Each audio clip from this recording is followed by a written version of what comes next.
तो आज हम आपको बताना चाह रहे गुरु कृपा पर, और हमें पहली बार अपने गुरु जी के दर्शन कैसे हुए। लेकिन बहुत गंभीरता से सुनना, नहीं तो हम बीच में बंद कर देंगे। बहुत मौन होकर सुनना।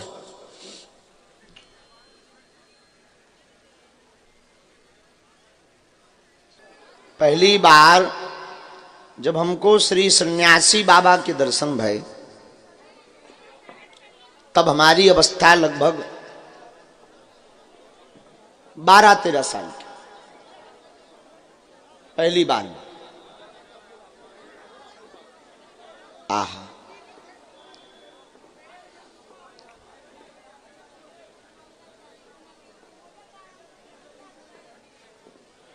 और बड़ी अद्भुत कृपा। और ज्यादा भी थोड़ी होगी, 13-14 साल होंगे क्या। दर्शन यूं हुए कि पूछो ही मत।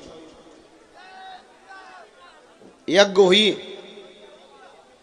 पहली बार यज्ञ करवाई, ठीक ठाक रुपयों की व्यवस्था नहीं थी। भगवान भरोसे उस वक्त बागेश्वर धाम पर ज्यादा भीड़ नहीं आती थी। मंगल शनिवार को 50-100 लोग, क्योंकि दादा गुरुजी का शरीर पूरा हो गया था। तो दादा गुरुजी के जाने के बाद में फिर 2-4 साल तो हमारी बुद्धि ठीक नहीं रही। फिर जैसे तैसे सेवा प्रारंभ की। तो एक यज्ञ के बाकिया में जो हमें दर्शन भये थे वो बड़े अद्भुत थे।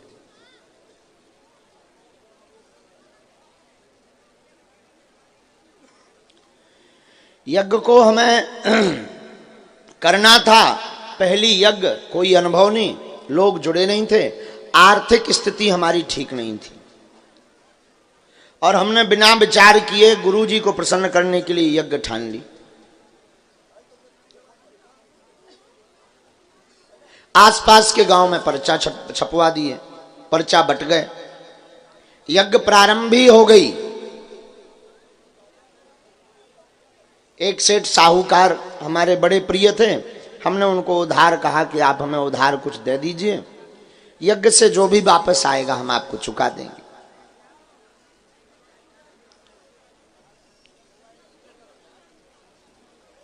उन्होंने मानवता के नाते हमें लगभग 2-2.5-3 लाख का सामान दे दिया।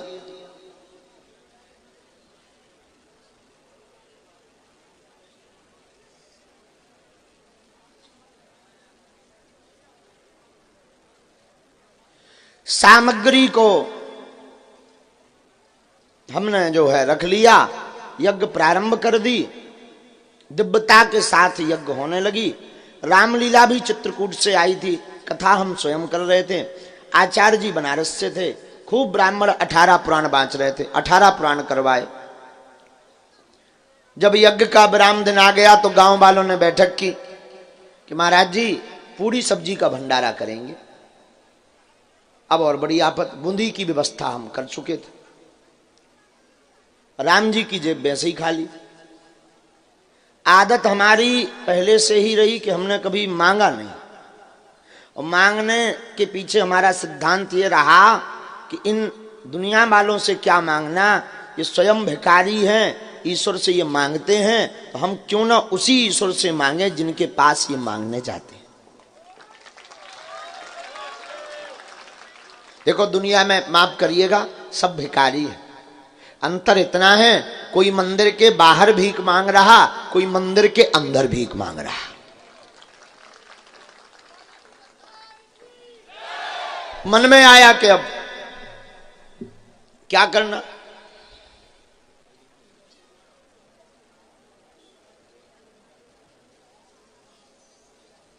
सातवें दिन गांव वालों ने कहा कि भंडारा तो पूरी सब्जी का होना चाहिए।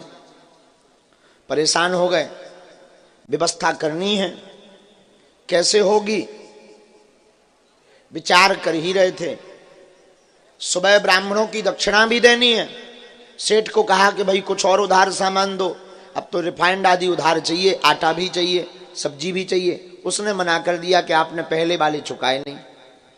तो जो हमारे पास 2-2.5 लाख रुपया रखे थे, हमने वो जाकर के छतरपुर से सामान, जो हमारा जिला पड़ता है, वहां से हमने सामान मंगवा लिया। अब प्रातः काल ब्राह्मणों की दक्षिणा देनी, अब बड़े संकोच में मांग काऊ से सकते नहीं, उतनी हमारी तब पहचान जान नहीं थी, बचपना ही था, छोटा सा ही अवस्था, छोटी। हम पे ज्यादा लोग भरोसा भी नहीं उस वक्त करते थे, अरे लड़के ही तो आए। गांव के लोग भी जब बाहर के लोग आते थे कहते थे कि भाई यज्ञ ठनी है और बागेश्वर वाले भी पंडित जी करा रहे हैं छोटे से, तो गांव वाले भी ऐसे ही जवाब देते, अब लड़के ही है, भगवान पे लगन लगी सो कर रहो, ऐसे जवाब देते थे। अब रात भर हमारे मन में चिंता भरी रही, अब क्या होगा, अब क्या होगा। और हमको जो है ललक यही थी कि कैसे भी अर्जी लग जाए, अर्जी में गुरुजी अपने आप बता दें कि क्या हुई है। लेकिन समय बड़ा विचित्र, उधना वाईफाई में कोई सिग्नल नहीं, खुद की अर्जी कोई बंद लगे ही ना। अरे हम कहीं बोले ही जाए कि नहीं होने, तो हम हाथ पांव राते ही के जोले भी पंडित जी अनके कि तुमने बदनामी ना करियो, हम चुका दे भी धीरे धीरे, बाद में दे दे, कुछ बता दें तो। अब अच्छा हमारे पास उतनी संपत्ति भी नहीं, बेच दें। एक मकान में माताजी और पिताजी और छोटी बहन और भाई रहते थे, वो भी 12x16 का एक कमरा, और संपत्ति के नाम पर 4 बर्तन। तो खूब हम जो है 2 बजे रात तक रोए, खूब रोए, फबक फबक। रामलीला में ऐसे लोग बैठते थे, अब गांव की जग, गांव दिन भर में 2-4 हजार लोग आते थे। रामलीला हो गई 2 बजे बंद, सब चले गए। जब सब चले गए, काऊ बचो ना, तो मन में वही बार बार कि अब क्या होगा, सुबह नाक ना कट जाए। हमें अपनी नाक की तो कोनो दिक्कत नहीं है, आपकी नाक ना गुरुजी कट जावे, सन्यासी बाबा जी, हे बालाजी आपकी नाक ना कट जावे, हमें आपकी नाक की चिंता है। वो खूब रोए।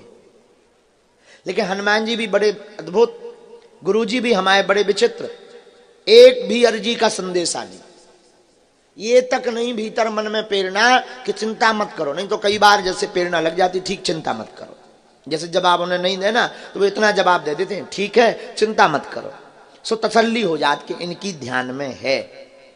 अब उतना मन में बड़े ख्याल आवे कि कहूं गुरु जी भक्त तो नहीं गए। अब भाई ऐसे तो है नहीं कि कोई दिखात हो तो दिख जाए, ये जो बैठो यार जी बैठे जी विराजमान है, अब बैठे हैं कि चले गए, ऐसा तो है नहीं, वो तो भीतर की बात है। अब और नाना प्रकार के मन में मत आवे। खूब रोए हम 2 बजे तक। जब कुछ नहीं हुआ, गर्मियों के दिन, जून महीने में यज्ञ थी, मई जून का महीना, मटका पानी के जो है बाहर व्यवस्था के लिए भक्तों के लिए रखे गए थे, तो हमने सीधा मटका उठाया, पानी डाला, मारे आवेश में हमारे झरझर आंखों से आंसू, शरीर एकदम कपे, एकदम भीतर से फबक फबक करके रोना आवे कि कल सुबह तो नाक कट जाने। और हाथ में जल का मटका लेकर के हम जैसे ही बागेश्वर धाम आप जाना, तो हम सीढ़ियां चढ़े और 2 सीढ़ियां रह ही गई कि भीतर से मंदिर से, जो शंकर जी का मंदिर है, वहां से बड़े जोर की हुंकार आई। जहां हुंकार सुनी सो हम समझ गए कि गुरु जी आ गए, और गुरु जी बोल गए, और बड़ी गर्जना के साथ उन्होंने जो है हुंकार भरते हुए कहा, जा चिंता मत कर, व्यवस्था सुबह हो जाएगी। खूब शरीर हमारा रोमांचित हो गया, एकदम आंखें भर भर बह गई, और आज भी वो कान में हमारी गुंजानमान है आवाज, आज भी एकदम ज्यों की त्यों आवाज गुंजाए। और वो बात आती है तुरंत हमारे रोंगटे खड़े हो जाते हैं, आज भी वो कान में हमारे गुंजायमान है। और हमने फिर बड़ी दम लगाई, पहले तो डर लगा, फिर बड़ी दम लगाई, हमने कहा गुरुजी, पूज्य गुरुजी हैं का, हमारे गुरुजी हैं। और इतना कहा, वाणी तो हमारी लड़खड़ा गई थी, क्योंकि कप गए थे, डर गए थे, आंखें हमारी बह रही थी, आंखें बरस रही थी, तो आवाज हमारी स्पष्ट नहीं थी। तो हमने कहा गुरुजी है क्या, तो भीतर से आवाज आई और बस इतनी व्यवस्था हो जाए। हमने जाकर जल चढ़ाया,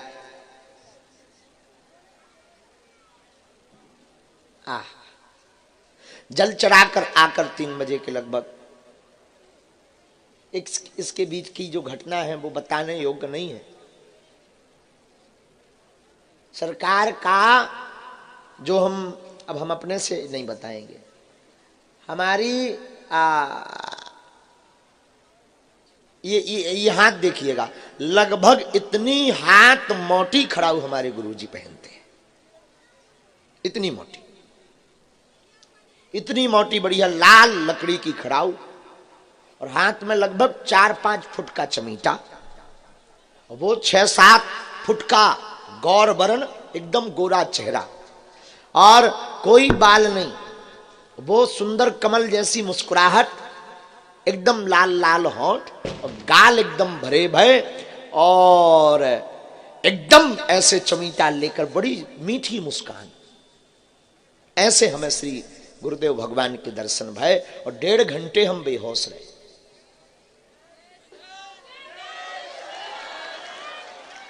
अब पूरी बात सुनो। 3 बज गए, वापस आए, एक कमरा तो हमारे उस समय पे झोपड़ी में बाहर रही थे। 7 वर्ष तक हमने झोपड़ी में जीवन निकाला दरबार का। हमारे जैसी विपत्तियां भगवान करे काऊ को ना मिले, लेकिन हमने कभी हार नहीं मानी।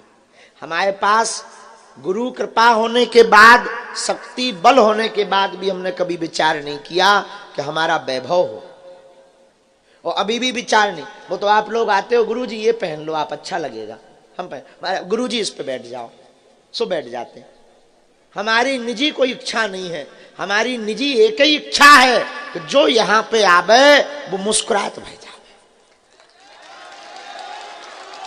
हमारी एक ही कामना है कि आप जो विपत्ति लेकर आए, अब ये विपत्ति तुम्हारी ना हो, ये विपत्ति हमारे गुरुजी श्री सन्यासी बाबा की हो जाए। आके हम 3 बजे सो गए, खूब रोए। अब वो बार बार वो बात एकदम गूंजे कान में, तो एकदम हम नचे खुशी के मारे कि आज तो हमें गुरुजी, खूब नचे, बार बार उठे, एक तखत डलो तो तखत पे सहन करे थे, खूब हमें नचे, खूब हमें बाल नोचे, खूब बढ़िया खुशी मनाए, खूब जय जयकार करें, जय हो। सुबह हुई, 8-8:30 बजे हमारी नींद खुली,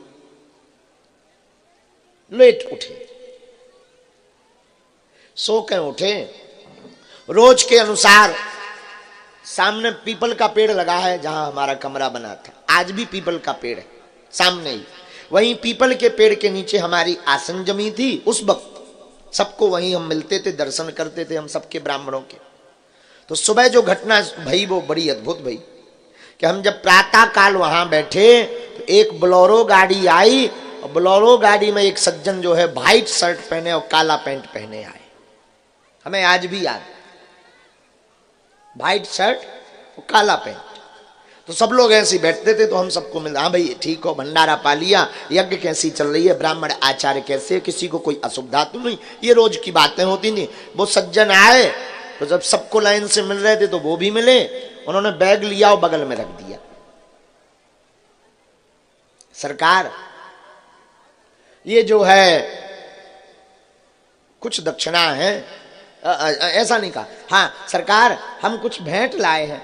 हमने कहा वहां पर तिवारी जी हैं, एक बिजावर के तिवारी जी हैं हमारे बड़े प्रिय, विजय तिवारी जी। तो हमने कहा वहां जाके आप लिखवा दो। बोले नहीं नहीं नहीं, ये आपकी कृपा से हमारा भाई जेल से निकल आया। तो हमें लगो हम आशीर्वाद बांटत रही, स्वयं लो भी पहुंच गई, कोई बड़ी बात नहीं। कहां से आना हुआ, उन्होंने झांसी तरफ का कोई स्थान बताया। हमने कहा भंडारा पालो, बस आपकी कृपा है। और इतना कह के हमारे ही सामने वो बोलेरो गाड़ी पर, हमें आज भी याद है, काला पैंट और सफेद शर्ट, एकदम बगबगाती वही शर्ट, एकदम बोलेरो नहीं, उसमें पॉलीथिन अंदर की सीटों में झलक रही थी। अब वो हमारे ही सामने गाड़ी पर बैठकर चले गए।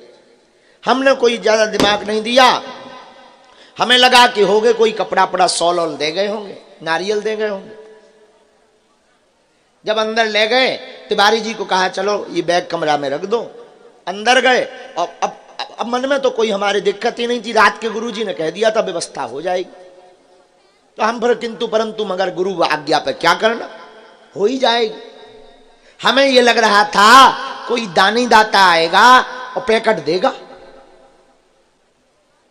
और जब हम अंदर गए, हमने बैग खोला, श्री हनुमान जी की अद्भुत लीला हो गई। ऊपर एक लाल चिट्ठी रखी थी, उसमें लिखा था जय सिया राम। और जब गिनती की गई तो हमें 2 लाख की जरूरत थी और 2,85,000 रुपया उसमें मिली थी।